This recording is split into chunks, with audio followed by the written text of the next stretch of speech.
Hello, everyone. Welcome. My name is Marilyn Shannon, and I am delighted to be here with you today. And I want to thank you so much for joining us at the People's Opioid Summit for the second year. And tonight we have an extraordinary evening in store. We have a musician, we have some art, we have some friends of the summit, and we're going to get on with our evening. But I want to first introduce our MC, and I also want to thank Amnon, wherever you are, for helping us broadcast this night out, and our entire team from Asheville to Raleigh. They've been extraordinary. So tonight is going to be emceed by Sharon Delaney McLeod. Sharon calls herself a citizen of the world. She is the daughter of Irish immigrants whose adventures led them to Kenya and Tanzania, where Sharon was born and where she lived as a young child. Her travels took her around the world as a member of the Department of Defense USO program before Sharon began her career as an Emmy award-winning television journalist. And she probably doesn't remember this, but she interviewed me once. Now, she leads Walk West, a digital marketing agency in Raleigh, where she heads up the firm's professional development practice and a video team that creates content for local and national brands. In addition, Sharon is an adjunct professor at NC State University Jenkins MBA program. As the mother of three, Sharon considers that job her most important as she attempts to keep all the balls in the air in our fast-paced lives. She's a TEDx speaker, a cancer slayer, an Olympic torch bearer, and a communications pro who inspires audiences on amplifying their impact in business and in life. Please welcome Sharon. Thank you, Sharon, for being here. Marilyn, thank you so much. I really appreciate the opportunity to be here for this very important evening, which is kicking off another 2 days of content that all of us need to be aware of. We need to be talking about what is happening in our society. And events like this, Marilyn, thank you to you and the organizing team and all the volunteers who have put together the next 2.5 days of incredible programming. So much is happening in our world that we seem to have a different crisis we're hearing about and thinking about all the time, but the opioid crisis remains. And that is not going away. And this is why we have to gather together at events like this so we can shine a spotlight and share the stories of hope so that people in recovery and addicts can find a new way to live. So I'm really believe that all people struggling with addiction, and especially those who are homeless. Oh, okay.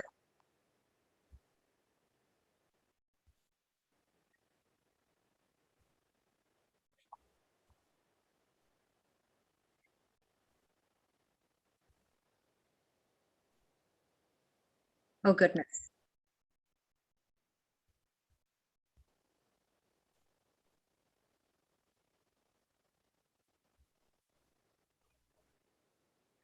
Where, where do you think you'd like me to jump back on?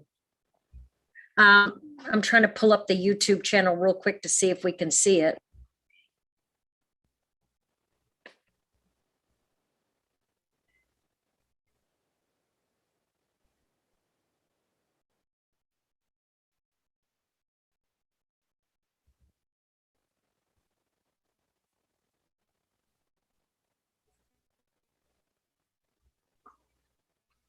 Okay.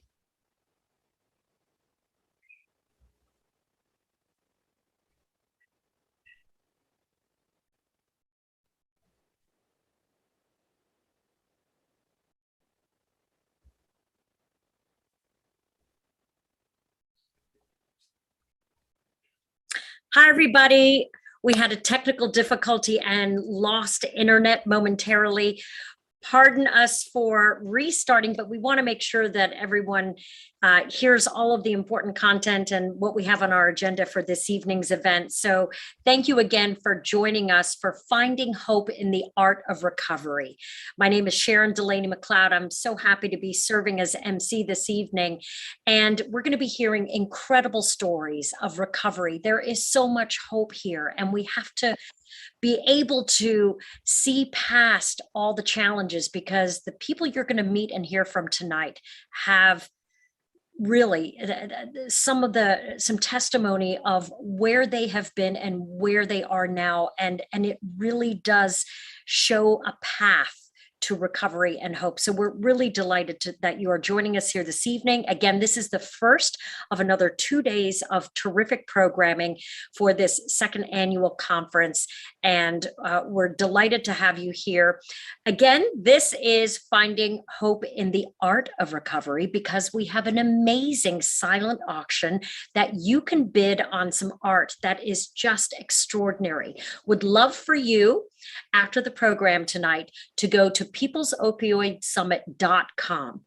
And all you have to do is click on Bid on Art on that button, and it's going to send you over to a new page that has the gorgeous art that is up for auction. And we'd love for you to enjoy it and hopefully put in a bid. The window will be open until 6 o'clock on Thursday evening. So head on over there, share it with your friends and family. All the proceeds from this art auction are going to be benefiting the People's Opioid Summit and our friends over at Healing Transitions, which is a place that is a part of so many people's stories that are in our community and beyond, people who are living their new best lives. We believe that all people struggling with addiction, especially those who are homeless or uninsured, underserved, people living on the margins, that they deserve a second chance. They deserve the third chance, however many times it takes. That is the important part, that you continue to get back up and walk toward that road for recovery. Our goal tonight is to put real life-saving information into the hands of all of you attending. And we know that that is a broad spectrum of people, from people in recovery, people post-recovery, and their caregivers. These stories that we are hearing tonight are the ones that are going to pave the way for success stories for years to come. All right, we're going to look at some of the art. So I mentioned again that you have the opportunity to put bids in for this art. So if we'll go ahead and switch over to the screen so we can see some of the art, I'm going to click over on my screen so I can follow along and share some of the descriptions of these. There's 12 or 11 different pieces rather, and they are extraordinary. We're going to hear from 3 of the artists this evening who will share their stories. But if you can, take a look at this art. Are we going to be sharing that? Okay. Oh, very, very good. Okay. All right, there we go. Yes. So take a look at some of these gorgeous pieces. And we would love for you to consider purchasing one of these for your home, for a friend. The holidays are coming up. This would be an amazing way to honor the hard work that these people are putting in their recovery. And so again, you can head on over to the website to bid on this after the program tonight, because we've got a lot of great guests who are going to be speaking to you this evening. But afterwards, please do head over. The bidding will be open again until 6 o'clock on Thursday evening. All right, let us move on to our first speaker. And can we confirm that Darren Prince is going to be joining us? Not yet. Okay, we'll come back to Darren.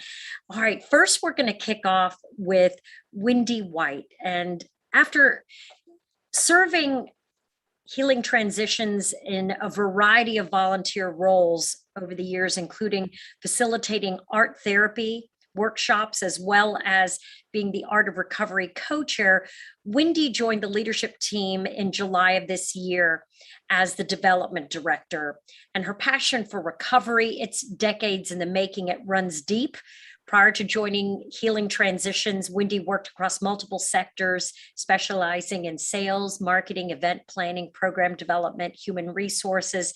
And she uses a lot of this experience to lead her teams today.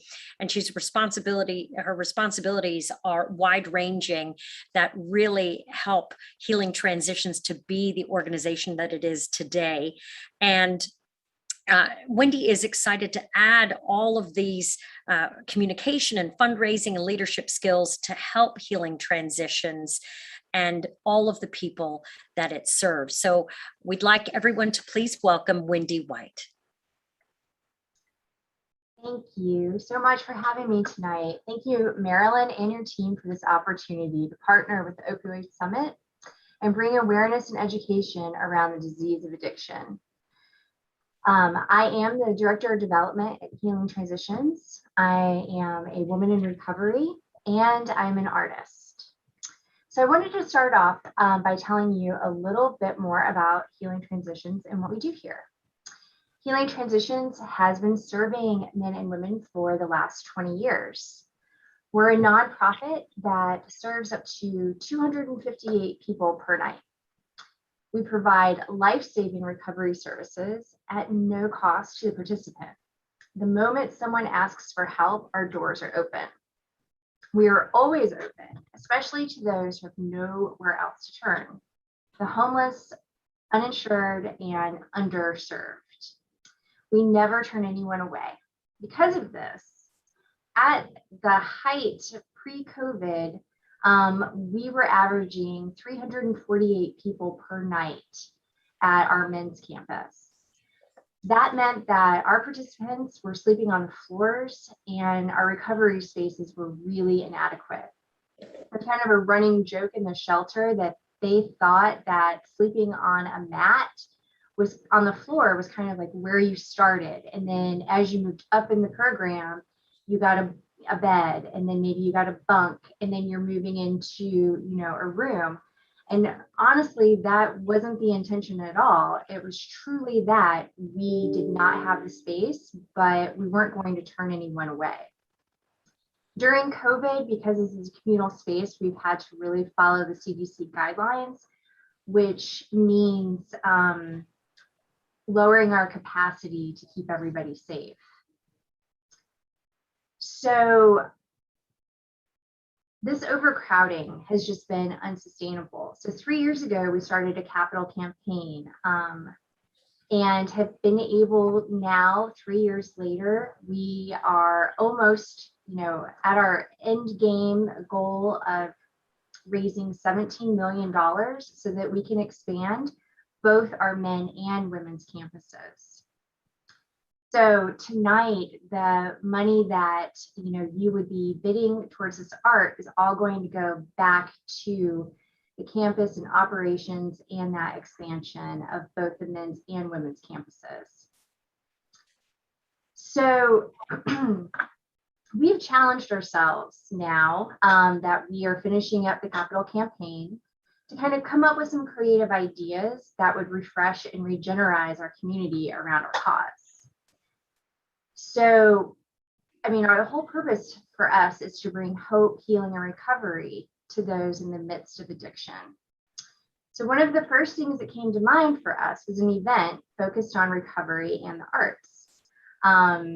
For me, being an artist, it's been near and dear to my heart, and I've been so fortunate that before working on this project as a volunteer and now getting to sit in the seat of the Director of Development is really exciting for me.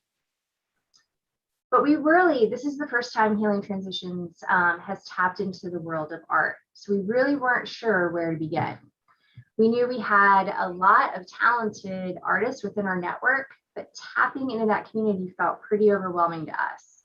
We've never done anything like this before, but tonight being able to partner with the Opioid Summit and partnering with some other artists within the community, we feel like we're off to a really good start. So as Sharon was saying, I've had the opportunity as a volunteer to teach some art workshops and provide art therapy for some of the participants at our campuses. And I just have to share that that process probably impacted me more than it did them. I mean, getting to work through and witness them processing through their addiction issues, and it's not easy to talk about, and being able to express themselves through art just opens up this whole other avenue of healing for the participants at Healing Transitions.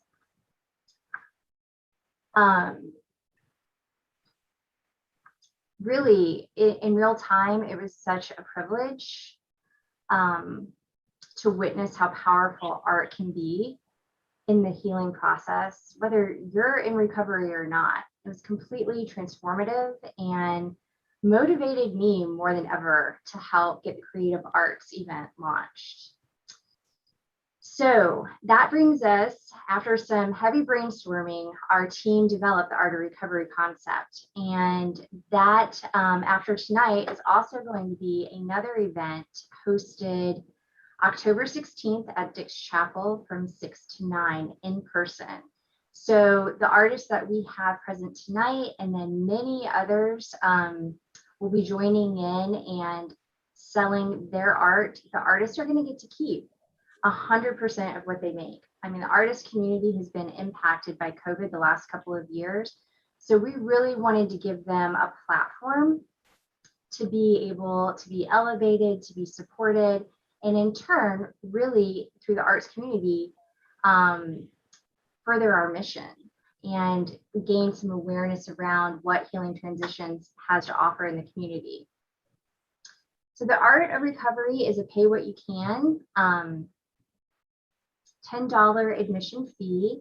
We really want this to be a very inclusive event where, if you can't afford a $10 ticket, you're more than welcome. And people who can, we encourage you to pay that forward for other people.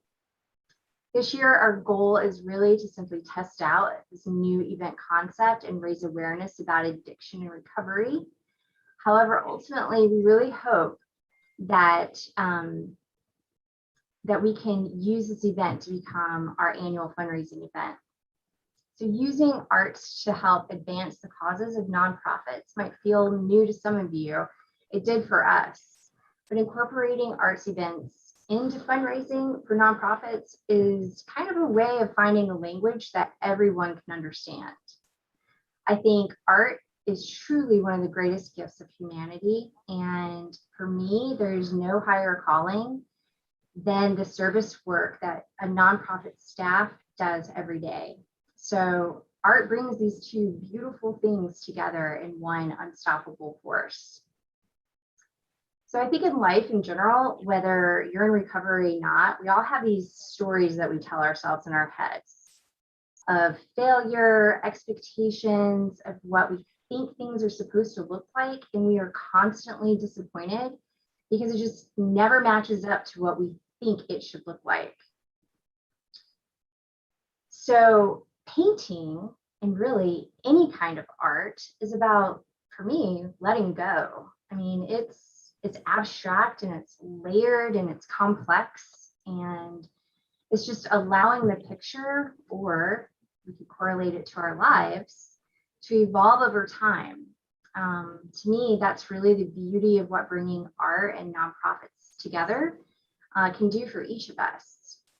So my personal story as an artist in recovery is that, growing up, I always wanted to be an artist. I honestly couldn't think of anything else I would rather do than create art. However, as I got older, I, started to be full of self-doubt and looking for validation from other people. And that really just allowed that, committee in my head to kind of just steer me away from those goals.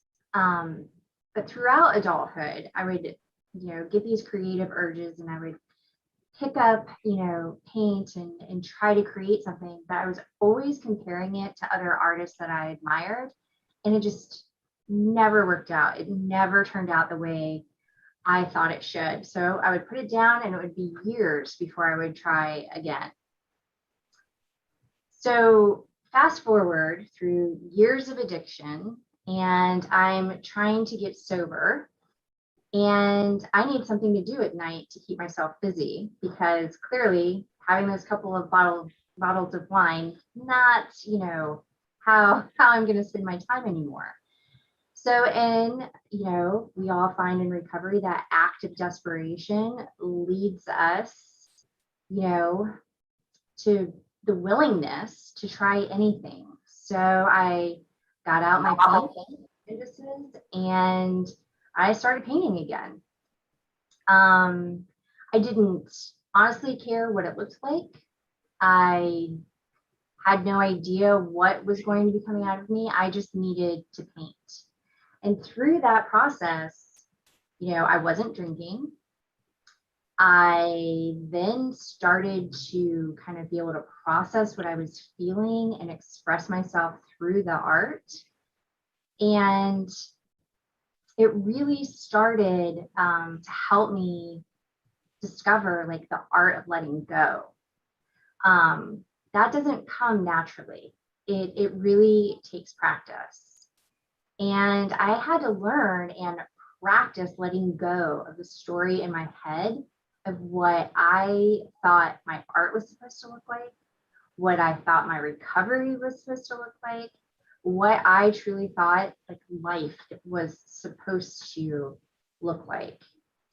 And in that, I really learned acceptance for where I'm at today, finding gratitude in today, in the beauty of today. And it's kind of like, I find that in my life, and I also find that now in my art.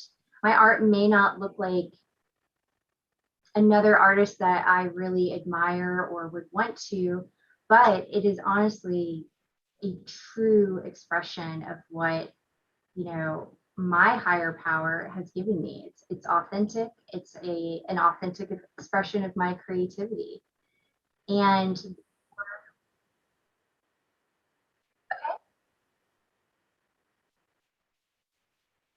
great. So again, I just wanted to say thank you to Marilyn and her team for this opportunity. I have the pleasure now of handing it over to Chad. Chad, I'm sitting in the seat of working at Healing Transitions and being in a person recovery, but Chad can really speak to the experience of being a participant at Healing Transitions and what we have to offer, and how art has really played a huge part in his recovery. So Chad, I just really want to appreciate you taking the time tonight to talk about Healing Transitions in your experience. Yeah, I'm Chad Altman. Thanks, Wendy, for the beautiful introduction. It's so nice to have people say nice things about me today. When I was in active addiction, there definitely wasn't too many things that people were talking highly about me about. And I definitely want to first give a lot of credit and respect to Healing Transitions for allowing me to have a safe place to start my journey back in sobriety. I am an addict. I did go to Healing Transitions. This isn't my first time at sobriety. I did have 4 years of continuous sobriety previously before my journey this time.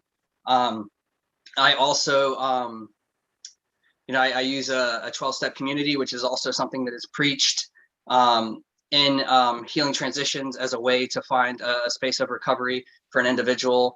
I I found myself, so what brought me into recovery, I relapsed. I was married to my beautiful wife that was also in recovery. Very early on in my journey in sobriety, my wife relapsed, and the pressures and the stuff that existed inside of our relationship, watching her fall continuously in front of me was a lot of stress for me. And I ended up falling and relapsing with her. In December of 2019, my wife died, and she was in a tragic accident where she had a brain injury, and she died from her brain injury as a result of her accident. And at that time, I was in active addiction. I really just wanted to die, to be completely honest with you. And for some reason, I have a 2-year-old and a 6-year-old son. And for some reason, I was able to have this brief moment of clarity where I saw my son and his innocence. My youngest son, he was 5 months old at the time that my wife passed away. And I just saw this innocent kid that really needed his father. And for some reason, I was able to get out of my selfish ways for just a brief moment to see the innocence of this beautiful kid sitting in front of me, and knew that I needed to do something different. Now, I didn't have the answers, and I didn't know how it was going to take place, but I knew from being in sobriety previously, it probably should start with detox. And so I went to a detox facility outside of Healing Transitions, another local resource. And I went there and I got some time under my belt, just enough to get the drugs out of my system. And then I went to the Healing Transitions, and I immediately got started on a 12-step program. As soon as I walked in the door of Healing Transitions, it now allowed me a really safe place to rest my head and focus on myself and my recovery, which was like really important. I needed to be removed from society and the temptations that the world offers to addicts like myself, of having that stuff right in your face, or, the temptation of the dealer up the road, or the bad environment that you used to drive by every day, and you don't consider it a bad thing until you're trying to get sober. And so now to speak about my art and how art came to be a part of my life. My wife was an artist. She was a really beautiful, amazing artist. She also attended Healing Transitions at some point and had a safe environment for herself to have the journey into sobriety that she did. So I really can't speak enough about Healing Transitions. And so I love street art. I've always been really involved in graffiti and love graffiti ever since a young age. The idea of like people, being risky and taking the risk to put it where they do. Now it's more socially acceptable, and there's like dedicated community spaces where people can put street art. I have a lot of friends in Miami who are street artists. And so, but the idea of putting art to canvas was not something that I ever was around. And my wife did that a lot. And so after my wife passed away, I have a butterfly right here. It's a tattoo that my wife had on the same arm over here. And I just had this overwhelming vision one day of this painting in my head of these butterflies flying up through the top of a canvas. And it was so overwhelming that I knew that I just had to put it on canvas. And it was very foreign to me. Like I never really created on canvas. We had done a couple of little projects together, me and my wife. And so I decided to go get all the materials, and I did that really, really quickly, and just like put this vision, and like I get lost. Like that's the best way I can really describe it, is when I'm with a brush and I'm with my mediums and I'm like on that canvas, like everything else in the world just disappears. And I noticed that like I started to heal on such a rapid way through my grief. And also I was able to put my pain, my love, my strength, every representation and emotion that I possess, like I can put it onto canvas. And to be able to do that and to have that release of, like Wendy had said, of letting go, it's the most freeing thing I've ever done. And, I did that one painting, and I posted on social media, and within 24 hours it sold. And so not only has art allowed me to be free in my recovery and heal from my grief, but it's also now has provided a way for me to receive income to support my kids that wouldn't be there because I didn't really think I could ever do it, to be honest with you. And now that it's a part of my life, like truly, I feel like it's my wife giving us a gift back to our household so that she can continue to embrace and provide into her children's life. Like I would never be in this journey with art if it wasn't for her and her exposure to canvas and the idea of art. You know, I do as much charitable contributions as I can with my art. I've done a few different events for charity so far. I have a website, and I actually, part of my thing on there, there's a quote by Pablo Picasso, and it says, the meaning of life is to find your gift, or the purpose of life is to find your gift, and the meaning is to give it away.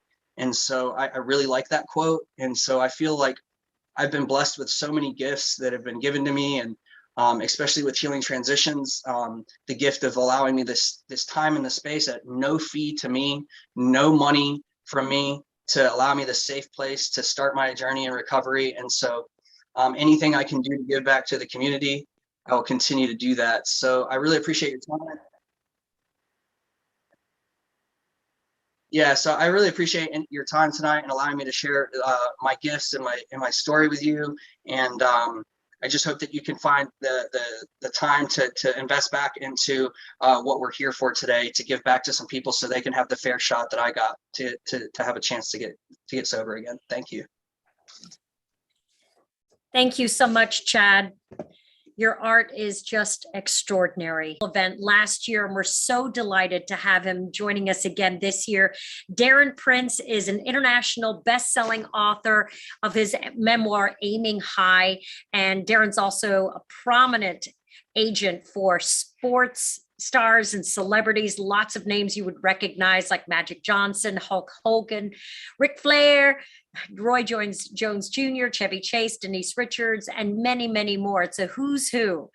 And Darren's story is really incredible. He has achieved such great success, all the while battling his own demons and his addiction, and then his road to recovery. It is an incredible story that I can't wait for you all to hear. Please join me in welcoming Darren Prince. Unmute yourself, Darren. There we go. Thank you for the intro, Marilyn, and the privilege to be here again. I know I jumped on late. I had my time screwed up. You want me to kind of give the short version, or is there a time limit, like kind of condensed? Okay, perfect. So congratulations to everybody here and sharing your gift to the world, and what you've been through, trials and tribulations. And just like me, you know, we all went through hell and came out the other side, and we're here because we found our purpose through our pain. So my story is, I grew up in Livingston, New Jersey, great loving mother and father, had a lot of friends growing up.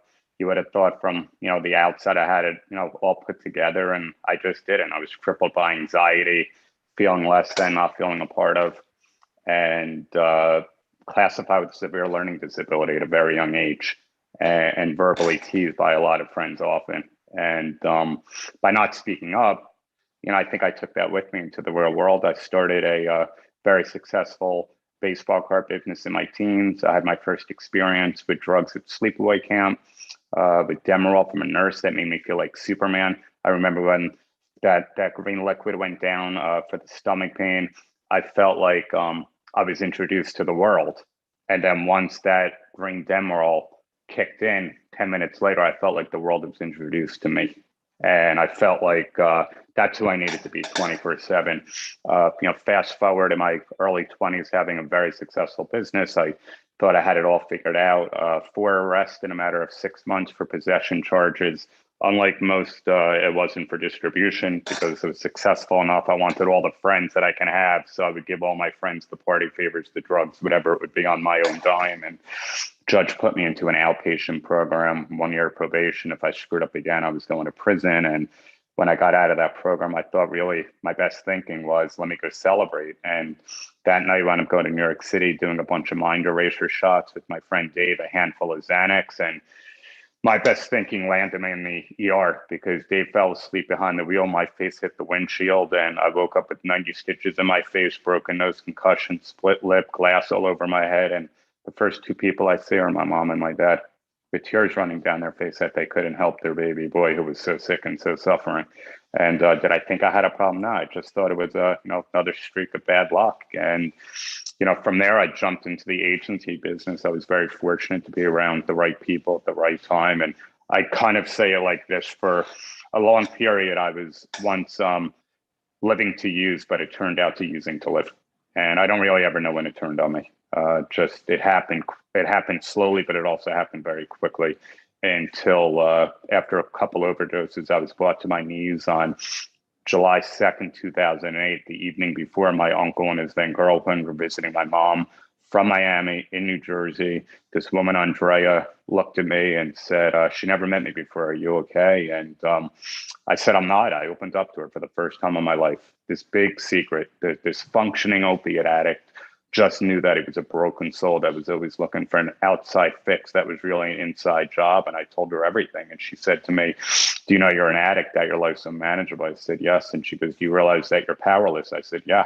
She goes, most importantly, realize that it doesn't matter if you're from Yale or jail or Park Avenue or Park Bench, the disease of addiction does not discriminate. And, that broke my soul. It made me break down and cry. And I said, I'm willing to do anything. And she put me on a detox plan. 24 hours later, I wound up in my apartment at 7 p.m. in New York City after getting back from the gym, all the wonderful detox feelings. And I called them up. I said, I can't freaking do this anymore. I got to get the doctor on the phone to get what I really need to get. And they both screamed through the phone, you got to get yourself to a 12-step meeting, put your damn ego aside and tell these people you're sick, you're suffering, you need help. And I said, I can't do it. I've been to those stupid meetings before. I can't identify with those people, and ran into the bathroom. I was married at the time, locked myself in there. My then wife was hysterically crying because she experienced 2 overdoses 6 months prior. And I was going for the medicine cabinets to try to get my hands on any non-narcotic anxiety pill to help me through the cravings. And out came 3 Vicodins, extra strength, which were one of the 3 opiates I was addicted to. And it was so crazy because we knew we cleaned out every cabinet of the opiates. And for a split second, it seemed like a gift from God. It's exactly the relief I needed. But then the miracle happened. I was given the gift of desperation, and I fell to my knees for the first time in my life. The so-called big-time super agent was a fraud, and I needed to surrender, and I needed to get my ego in check. And I called out to God. I said, I need your help. I can't do this without you. Take the money, take the notoriety. If you help me one day at a time to get sober and stay sober, I promise I will do the same, and I will take others out of hell with me. And I rose to my feet. I felt a burning sensation over my right shoulder, and it was truly a white light moment. I heard the voice, I got you and you're ready. And 30 minutes later, there was no Uber back then. I jumped in a cab on a beautiful night, July 2nd, 2008. And I walked into this church basement in the upper 80s in Manhattan. And the leader said, is anybody new coming back or sick and suffering? And this hand went right up. And I said, I'm Darren, I'm sick, I'm suffering, I'm an addict. I'm suicidal, I need your guys' help. And about a dozen spiritual brothers and sisters came over to me and showed me love, support. They told me the most amazing things. We'll love you before you ever know how to love yourself. Stick with the winners. It's easier to stay here than it is to come back here. Take the cotton out of your ears, put it in your mouth. And, not only was I given the gift of desperation, but one day at a time, I was slowly given the power of choice. And once I hit that 1-year mark, after I became immersed and obsessed with meetings, hope and recovery began when I started giving this gift away. And I've been through ups and downs like anybody else, hell and back. I lost a couple, very well-known clients in recovery, but I was able to suit up and show up sober at their funerals. And my father, my best friend in the world, passed on February 15, 2017. I was 8.5 years sober, but what a gift that dad had a sober son for that time period. And I was able to say goodbye to him in the hospital and tell him that, I've got this. I'll take care of mom. I'll take care of my sister. Something drew me to him to say that I know I'm going to touch the world because I'm going to show people in recovery and suffering with mental health, you can get through any loss in life without going backwards, because I just did it. And just a beautiful experience for somebody like me to go through that. And then recently, a month and a half ago, my uncle Stu passed away. And he was the one that was indirectly responsible for getting me sober, but he saw me at my best. He had me for 13 years, and I got to go to the hospital 3 months ago and say goodbye to him and hold his hand and tell him how much I love him. And, those are the things that, those are the gifts. That's how you you fly, I believe, in recovery when you stay close to the step work and service to others. And we attend these meetings and we're around our own network of people that understand us, because when life is great, I don't know about you guys, but I don't learn much about myself at all. I need to be in the thick of life. I need things to be off, because that's where the growth comes in, you know. And I was talking to my girlfriend the other day, and I heard somebody once say this, that, you know, everything I've done in these 13 plus years of sobriety has been by the grace of God. Before I got sober, I probably gave up on him, but he never gave up on me. And there's so many things that have come from putting God first in recovery. I've been corrected, directed, redirected, protected. And it's just the most amazing thing in the world when you believe in a higher power, because I think everybody has the ability to see those gifts. And when you change that perspective and perception on life, when you become that glass is half full person, when you're of service, when you're stuck in our head and you want to roll around and things, help somebody else. I like to say what I mean and what I say, and don't say what I mean. That keeps me spiritual. I don't have to do a 10-step. I don't have to have an emotional hangover. And, you know, I finish every one of my keynotes with this, because it's so true that I know I'm still a perfectly imperfect human being, that, you know, I'm not exactly where I want to be. I'm not yet who I want to be, but thank you, God, I'm not the person I used to be. And again, thank you for the privilege of listening to all of you. I've heard myself speak up hundreds and hundreds of times. So, you know, you guys gave me what I needed today. And thank you again, Marilyn.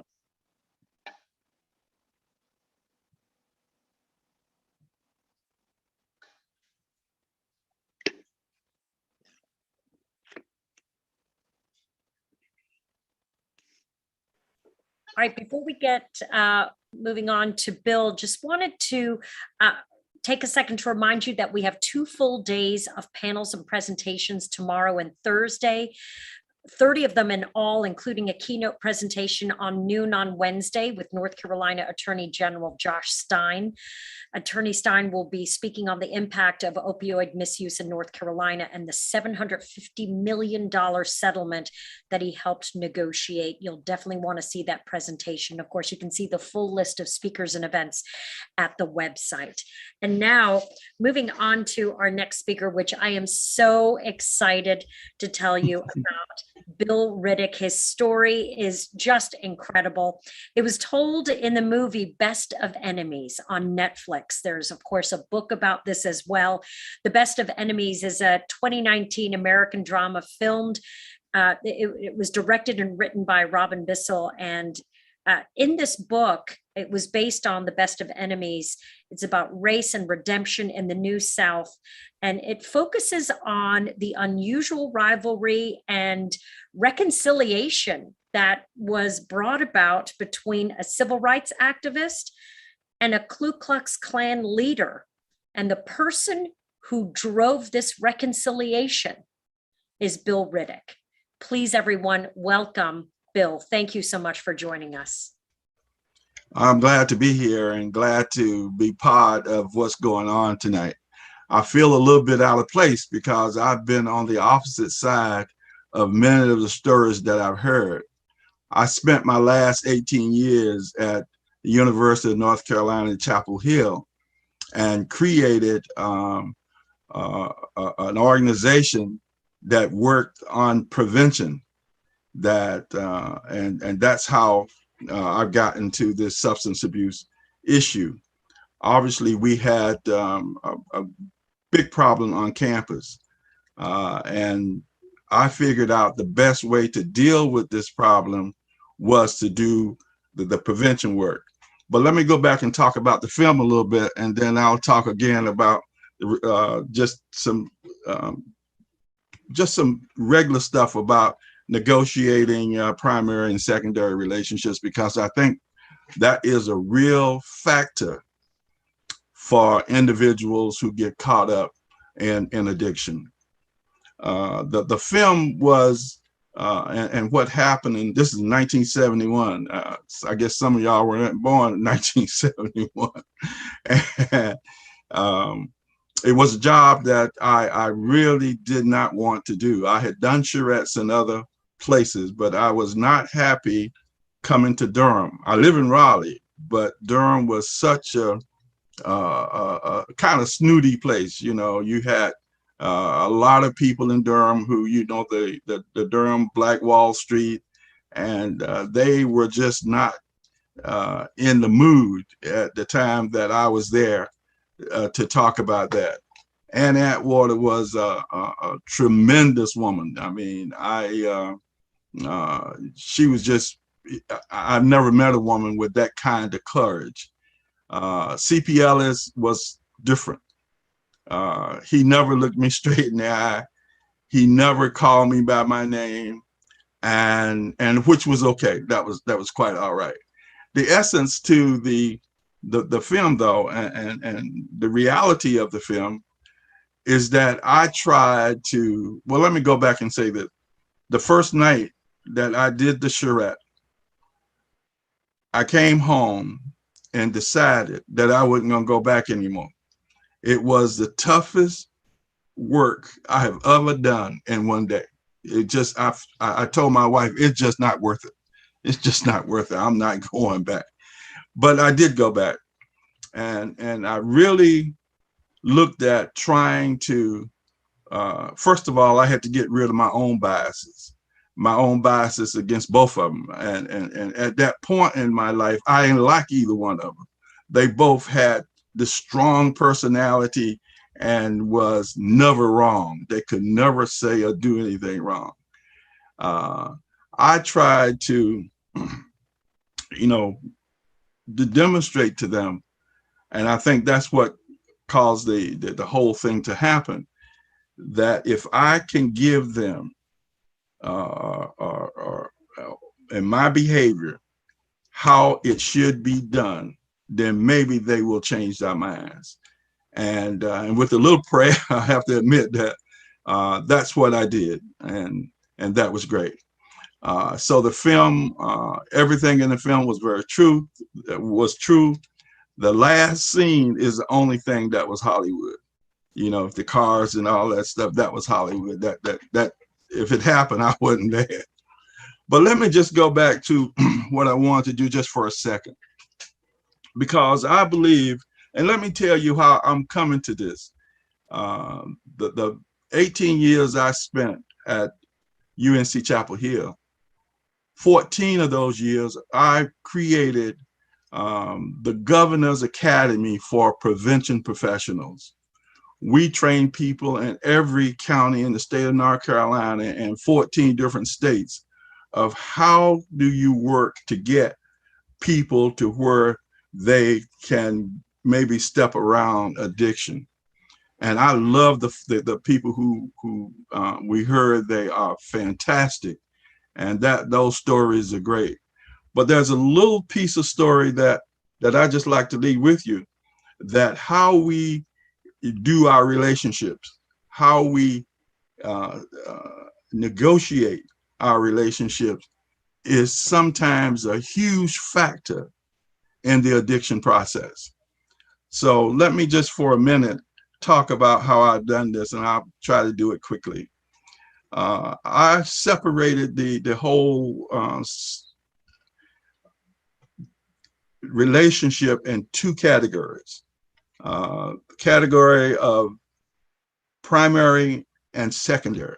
Primary, we don't have a lot to do with. We couldn't choose our parents. Our parents didn't really choose us in some extent. I think they probably wanted to give us back.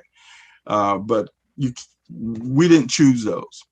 The issue is the people we choose in our life and make them primary. And that's the real point that I just want to talk about for a second. If an individual does not have a strong ground to stand on, and everybody should owns a spot on this ground, and everybody should have, you know, hopefully the kind of interaction with people that makes them better. And that's not always the case.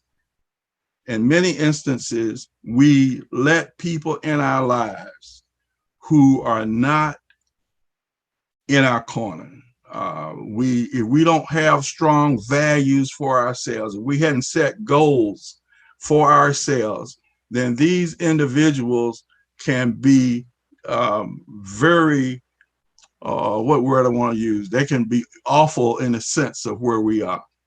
So what I'd like to just kind of leave with you is that the people you choose to be in your life should understand and have a really,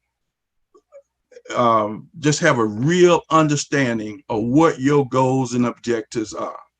And all of us ought to have goals and objectives as it relates to our lives, no matter what the age is. And if you don't have those goals in life, then you cannot express to other people what piece of ground you stand on. And the old folks used to say that if you don't stand for something, you will fall for anything. And I think that's a truth. The final thing that I want to just look at is the fact that if you do not, well, let me start this sentence again. Family is always there, hopefully, for most folks. That when you don't have anywhere else to go, when things have just given up on you, family, those are the people who love and care about you. And you have to honor that. I think the portion, though, that makes it difficult is that you will never, in my estimation, reach your potential until you find somebody to share your life with who's not kin to you. And that's where we make big mistakes. We keep inviting people in our lives who do not understand, or we haven't told them where we stand. And consequently, these folks then influence you to stand where they're standing. And sometimes that can be just crucial. The whole issue, though, is that all of this, in sense, is presentable. I mean, not presentable, but it doesn't have to happen. We can tell folks exactly where we stand, how we got there, and that if we are going to forward this relationship, then there should be some respect for what it is I'm trying to do with my life. And I think that's the key that I just like to leave with you.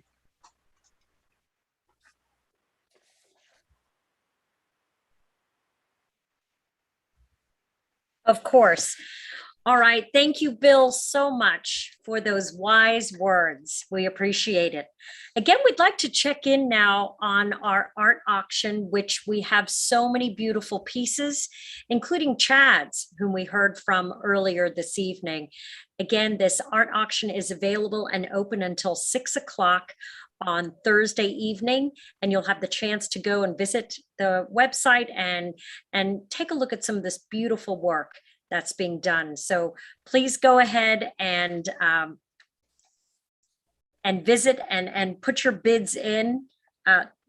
There's Chad's right there. It's just gorgeous.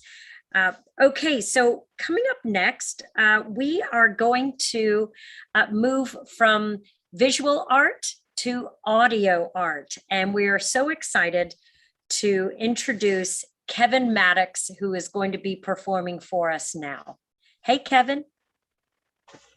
Hey, Sharon. Thank you so much for introducing me. And I want to Lord, I know lately we ain't really talking much. I'm so excited, can't keep my mouth shut. I got so many things to tell you.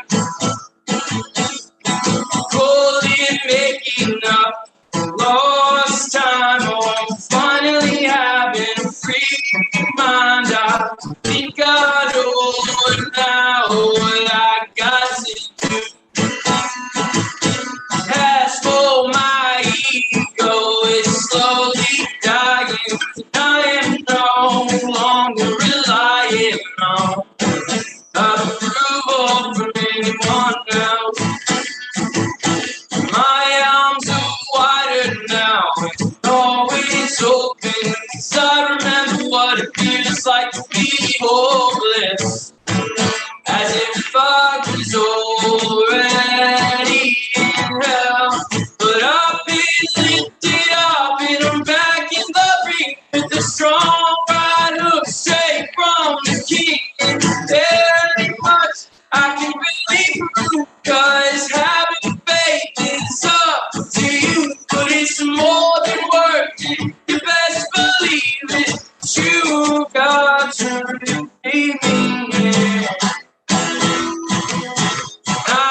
keep this up and give him my heart and all my trust. My fear will become a thing past. 'Cause I've got armor now, it's stronger than steel, though you can't see it. Believe me, it's real, and through it there ain't nothing I can't outlast. But I've been lifted up and I'm back in the ring. A strong right hook straight from the king. There ain't much I can really prove, 'cause having faith is up to you. But it's more than worth it, you best believe it. You got to believe in it.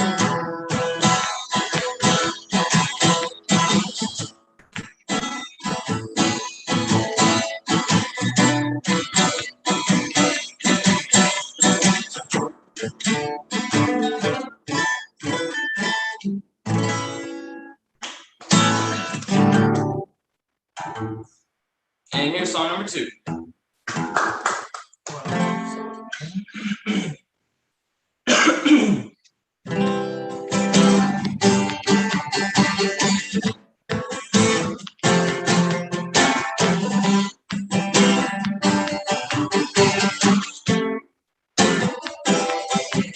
When I find myself in times of trouble, Mother Mary comes to me, speaking words of wisdom, let it be.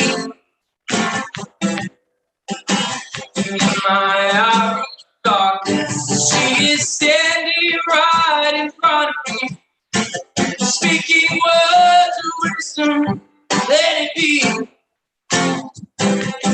Let it be, let it be, let it be, oh let it be. Whisper words of wisdom, let it be.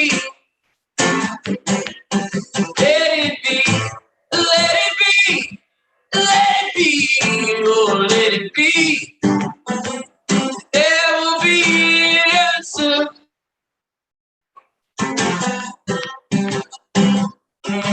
Broken-hearted people living in this world agree.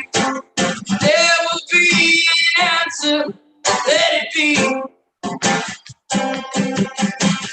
Though they may be falling, there is still a chance that they will see. There will be an answer, let it be. Let it be, let it be, let it be, oh let it be.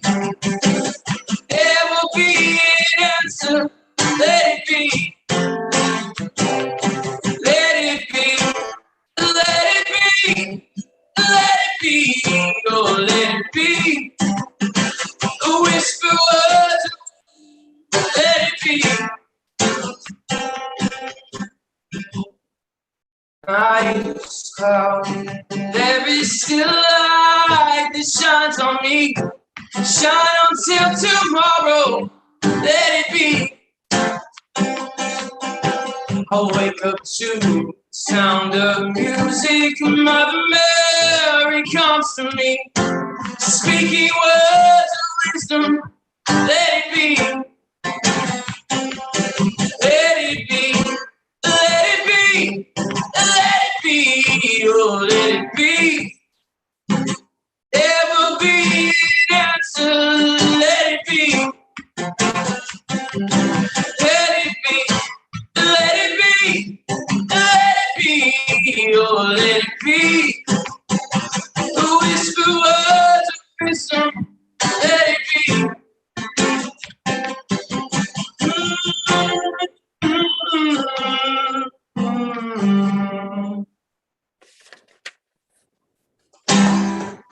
Thank you.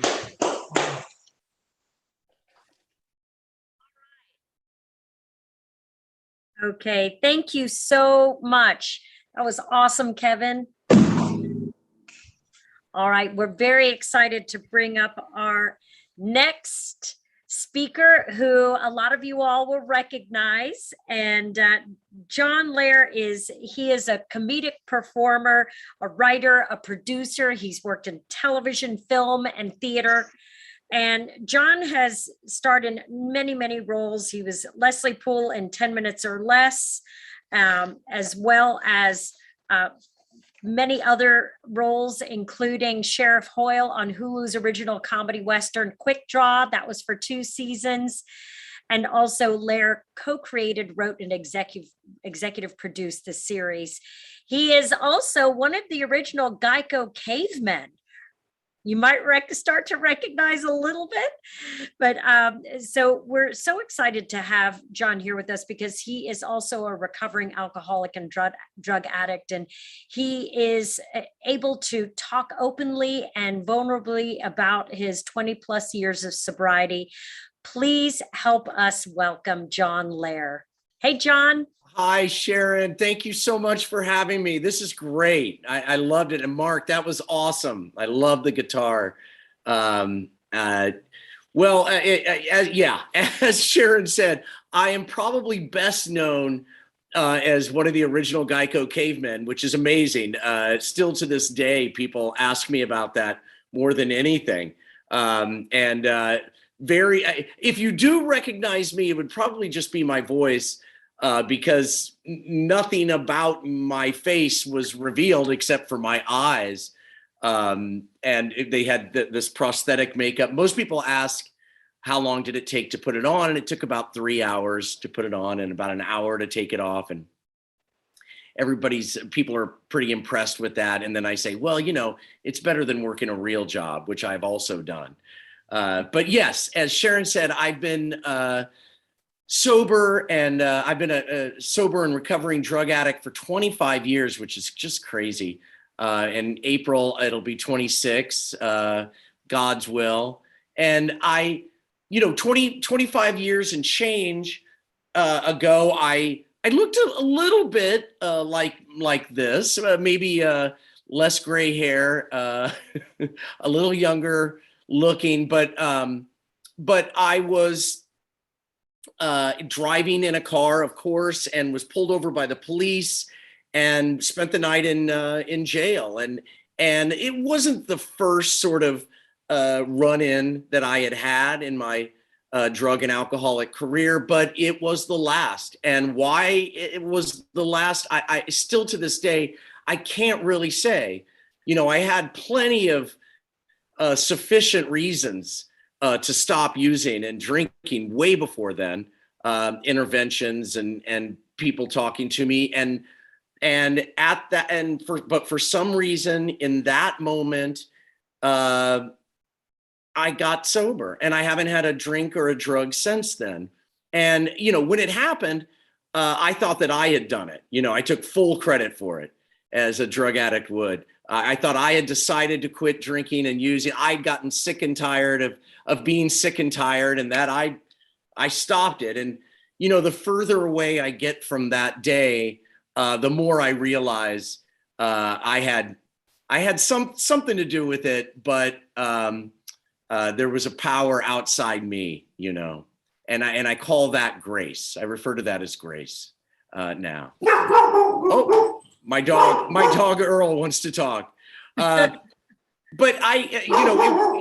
Earl, come here, Earl. Okay, come here.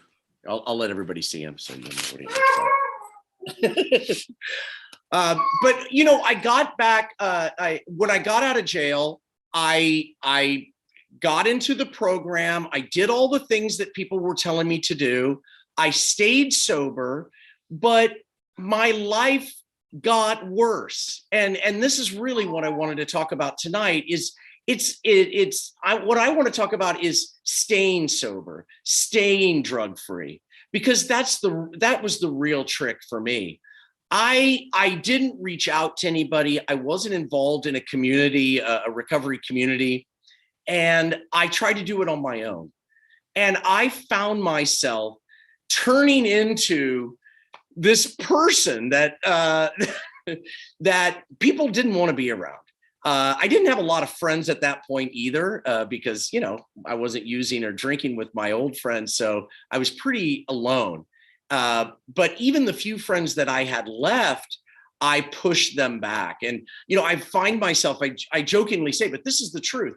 I would get into conversations with friends where I would need to establish boundaries and tell them, instruct them how they should be talking and treating me if they wanted to be in my life, and that they had to operate in a certain way if they wanted to be able to hang around me. And I would get into arguments, you know, like if we were talking about something and I was right, I would destroy you. You know, I would go on, and I'd call you 3 weeks later and say, hey, remember when we were talking and I was right? Remember?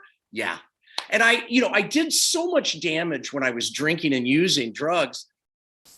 But I really honestly say this, in a way, I did more damage to the people around me being newly sober, heavily caffeinated, and right.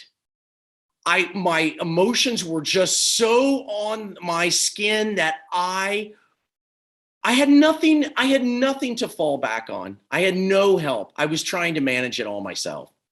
And this kind of culminated in a bachelor party that I was invited to and in Vegas. And it was just horrible because, you know, I'm sober and I'm uncomfortable. And this guy invites me to a meeting. And I go to this meeting when I get back, and it was a kind of meeting I would never go to. It was only 10 guys, all men, you know, and it was a 90-minute meeting with no breaks. And people were sharing, and it came around to this guy who was like a Jedi Knight, you know, of sobriety. And he goes, he shared something that just cut right through me. He said, you know, I never fully recovered. I never fully experienced addiction and alcoholism until after I stopped drinking and using. And that just like woke me up, because the way he put it is that I was using drugs and alcohol to self-medicate, right? And now I'm not taking the medicine anymore.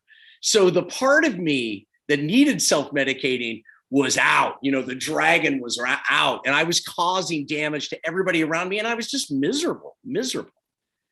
And he went on to say that, you know, I talked to the guy, and he went on to tell me that, you know, his belief was that addiction and alcoholism, and this is sort of what Bill was talking about earlier, it comes from a place of self-obsession, you know.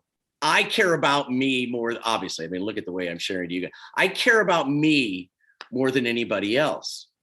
And the only way to treat self-obsession, to treat the true source of my addiction and alcoholism, is to be other obsessed, is to actually care about other people.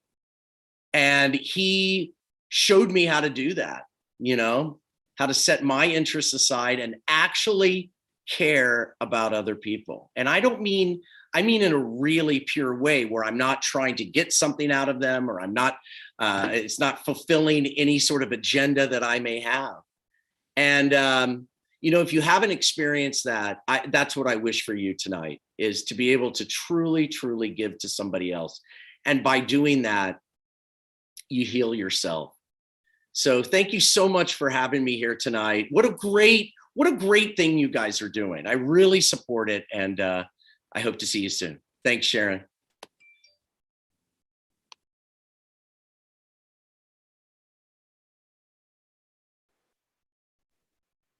Okay.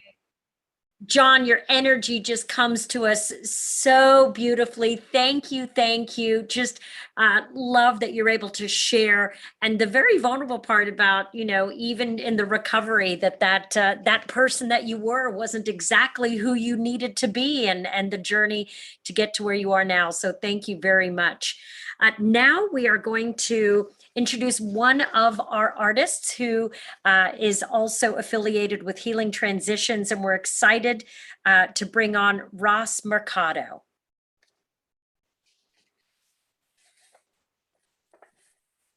Hi, I thought I was almost able to avoid speaking, but you guys caught on to my plan, so I'll just go through with it.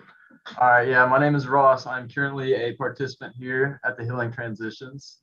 So art has definitely been just a huge part of my life in general.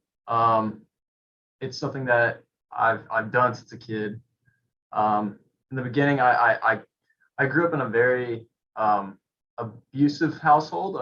There was definitely a lot of drugs and alcohol were around constantly. And there was just a lot of fear. There was a lot of fear that was just in the house itself.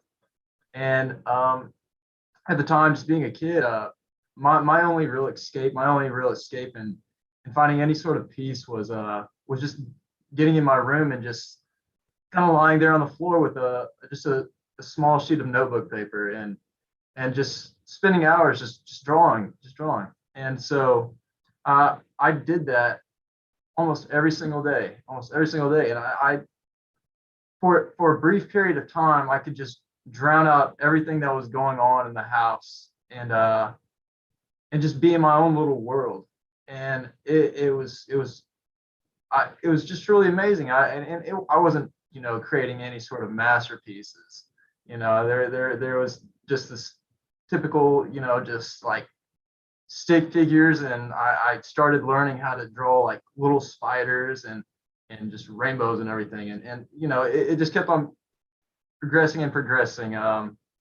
Later on, through elementary school, middle school, and high school, I did it so often that people started to take notice of it, and I never really paid that much attention to it. It was just, for me, it was just something that I just really enjoyed. I'd have kids ask me to draw pictures for them for their moms or for their girlfriends or whatever, and I was like, yeah, sure, absolutely, but the more I began my addiction also at a young age too. I started at the age of 10 years old, and for that, just being an early part of my life, I was immediately put at a crossroad. So what I mean is, I had a choice. I've always had a choice. I've had a choice since the beginning of since I was a kid, and often than not, I always chose to make the wrong choice. And so, but the more I got into life, and the older I got, the more I started to choose the wrong choice. I chose to choose my addiction over my passions. So every now and then I would completely just shut myself off from everything that I was passionate about. I'd shut myself off from any sort of family, my friends, any sort of social, anything social at all, and seclude myself. And I for the most part, I did enjoy it. I enjoyed it. It's amazing how there's definitely that yin yang effect there, I guess, or that good and that bad. I can definitely see how, like, in my addiction, I was still left alone in a room by myself, completely secluded from the world, except all I was there with was just a lot of self-pity, really, a lot of self-pity, a lot of feelings of just unworthiness, and I hated the feeling. I really did. I remember coming into the Healing Transitions and going into detox, and I think it was probably the second day I was there, I picked up a piece of paper and a pencil, and I started drawing, and I knew something was off. I knew that it just didn't feel right. And in my head, I was still in this foggy sense. And I was like, yep, I've lost it. I have for sure lost this thing that I had been, passionate about. It was like almost like I may have torn my ACL as an athlete, but for some reason I had thought I lost this ability to make any kind of art. And I felt kind of bad, but the more I just kept trying and really just got back into it. I've been kind of like pushed into a direction where I can find this passion again. And whether it be just, helping somebody and making a drawing for somebody for their mother on Mother's Day, or, drawing a cartoon character for somebody else's kid, whatever I can do just to help some of the guys here and just really use my gift to help somebody else out in life it still feels it's great. It really is. So it's just small things that this passion and this gift has, brings to my life. They really just add up. And I like to use all those small little things like on a daily basis, because right now it's what helps me get by. And so yeah, I'm nothing but just grateful for this opportunity and really just for getting my passion back. And I'm just truly grateful. So thank you. Thank you so much. We're glad that we were able to get you to talk tonight. Thanks for sharing your story. At this point, we are wrapping it up, and we are so glad that you all were able to join us again. There are 2 more days of incredible programming that the People's Opioid Summit is offering, with keynotes and breakout sessions that are really going to fill your heart and mind. This is work that we all as a community need to support each other, to make sure that people can find that hope and they can find that path to recovery. Also want to remind everybody again, and if you haven't checked out the art, we've been scrolling it and showing various pieces throughout the evening, but please go to the website at peoplesopioidsummit.com and click on the art button, and you'll be able to take a look at and bid on some of the beautiful art that is available for you. Also, with the next 2 days of programming, if you or someone you know would benefit from earning continuing education credits, please remember that you're able to get up to 12 credits for attending this year's summit. So that's another really great thing for those of you who are working with people in recovery. Again, over 30 panels qualifying for credits, and people can earn them by watching in real time or going back and watching the recording later. You can find out more information again by visiting the peoplesopioidsummit.com. And unless there are any final words, I think, Marilyn, you wanted to bid us a farewell before we turn off for this evening. Is that right, Marilyn? I really do. And you've all left me speechless, which if you know me well, you know that doesn't happen that often. So I'm really grateful for all of you. Sharon, you have been a master tonight. I appreciate your gifts beyond my imagination, everybody else's, and everybody out here who has participated in this. From California to the East Coast, you're going to be getting a little more loving from me in the next couple of days. So be ready for another phone call, because I want to reach out to you all. But thank you so much for showing up, and all of you that are listening, please come to the summit. We'd love to have you. And I just say thank you. Bye. Thank you.